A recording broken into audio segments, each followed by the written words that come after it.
ఓం గణానాన్త్వా గణపతిం హవామహే కవిం కవీనాముపమశ్రవస్తమం జ్యేష్ఠరాజం బ్రహ్మణాం బ్రహ్మణస్పద ఆనశృణ్వన్నోతిభిः सीदसादरं प्रणो देवी सरस्वती वाजर्वाजनेवते हीनामभित्रियवतु गुरुब्रह्मा गुरुर्विष्णुर्गुरुर्देवो महेश्वरः गुरुः साक्षात् परब्रह्म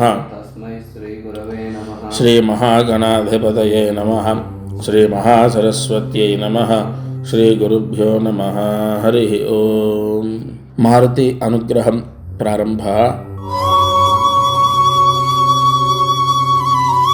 क्रोधिनाम संवत्सरं ఆయనం దక్షిణాయనం వర్ష ఋతువు శ్రావణ మాసం పక్షం కృష్ణపక్షం రేపటి నుంచి మనకు భాద్రపద మాసం వస్తుంది. శ్రావణ మాసం ఇవాళ అమావాస్య అంతిమంలో ఉంది. శ్రావణ మాసం కృష్ణపక్షం అమావాస్య తిథి వారము మంగళవారము. క్రోధి నామ సంవత్సరంలో దక్షిణాయనంలో వర్ష ఋతువులో ఈ శ్రావణ మాసంలో 2 రోజులు అమావాస్య రావడం జరిగింది. ఇవాళ అమావాస్య సహిత పాడ్యమి తిథి, రేపు కూడా పాడ్యం ఉంటుంది.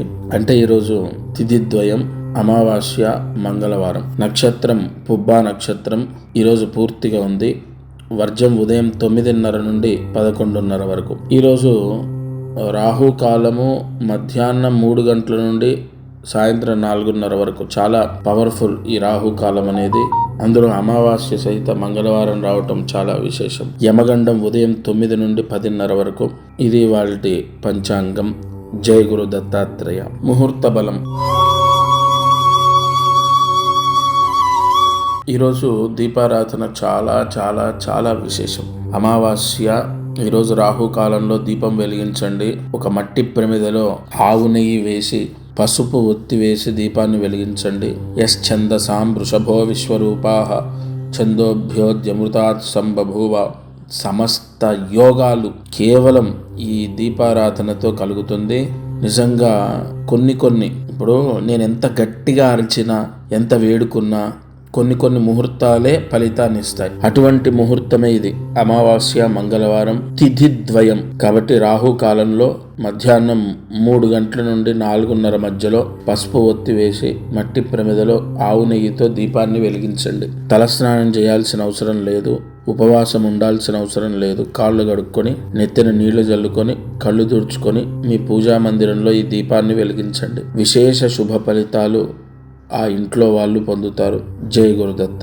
కార్యసిద్ధి. ఈరోజు ఈ మహామంత్రాన్ని జాగ్రత్తగా రాసుకోండి. ఓం రాజాధిరాజాయ మహాగణపతయే నమః. ఓం రాజాధిరాజాయ మహాగణపతయే నమః. ఓం రాజాధిరాజాయ మహాగణపతయే నమః.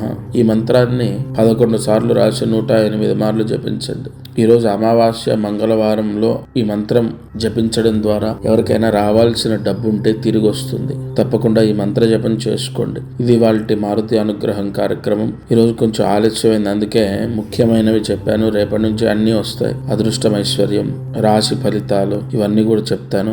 జై గురు దత్తాత్రేయ. అందరికీ నమస్కారం. ప్రతిరోజు ఈ కార్యక్రమాన్ని వీక్షిస్తున్న వాళ్లకు గమనిక, మనం చేసే పరిహారాలన్నీ సామూహికంగా అందరికీ చెప్పబడినటువంటివి. ఇక్కడ ఒక విషయాన్ని మీరు గ్రహించాలి.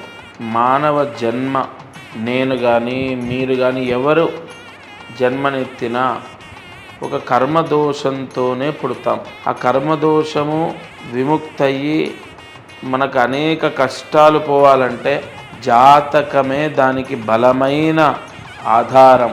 కావున ఎవరైతే ఈ ఛానల్ చూస్తున్నారో వాళ్ళకు విపరీతంగా, అంటే ఈ ఛానల్ చూడండి, దీంట్లో చెప్పిన పరిహారాలు చేయండి, ఓకే, అయినా కూడా మీ కష్టాలు తొలగలేదు, లేదా విపరీతంగా కష్టాలున్నాయి, ఇంట్లో సమస్యలు ఉన్నాయి, అమ్మాయి విషయంలో అబ్బాయి విషయం ఇలా అనేక విషయాల్లో సమస్యలు ఉన్నాయి అన్నప్పుడు తప్పకుండా మీ జాతకాన్ని పరిశీలింప చేయించండి. ఈ భూమండలం పైన జన్మించిన ప్రతి ఒక్కరూ వారి జాతకాన్ని చూయిస్తారు చాలా వరకు. అంటే ఇక నమ్మకాలు లేని వాళ్ళు తప్ప. జాతకం చూస్తే అనేక విషయాలు మనకు తెలుస్తాయి. మీరు కింద కనపడుతున్న నెంబర్కి కాల్ చేసి మీ జాతక వివరాలు ఇవ్వండి. తప్పకుండా నేరుగా నేనే స్వయంగా మీతో మాట్లాడతాను. జై గురు దత్తాత్రేయ.